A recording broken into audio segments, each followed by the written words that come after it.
Kumusta kumusta? Kumusta mga higala?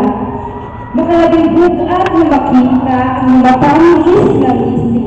Di sa paman maulapot ang inyong kalipay ikalipwan. Tuguti akong mga igsoon, ug akong ibalik ang puno gisulti ni Dr. Jose Potasio Rizal Mercado I.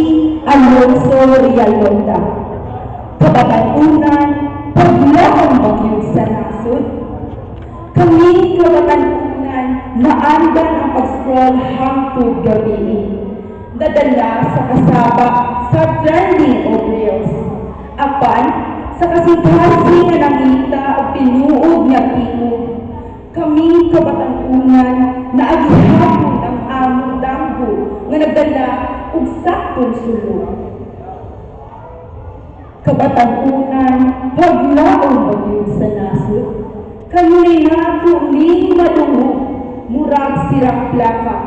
Pero karon nga kalibutan, puno sa social media, kasamo o kasait. Tinuod pa ba ni? Kusog o tingog ang kabatanunan karon. Oo, pero gipaminaw ta. Ang tinuod na paglaong, dili lang istorya.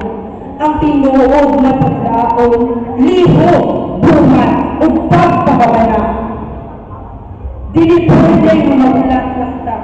Dili pwede nga magsigil lang o reklamo. Sa matabatang, ni eskwela bisag may balo.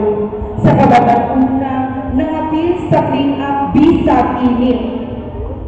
Sa kapus na misalmot sa diskurso, nga anaa tinuod na paglaong. Pero saon nato pagpadayon kung ang sistema way suporta.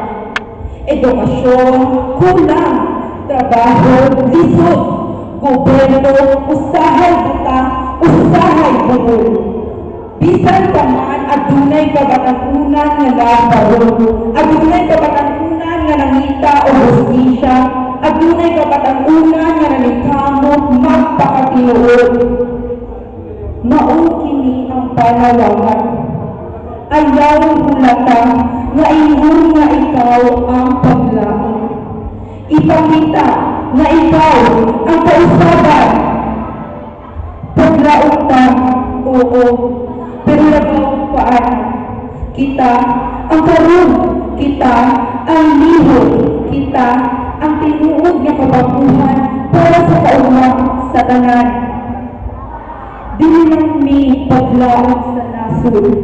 Kami po ang hinungdan nga naapay nasod nga anyang laungan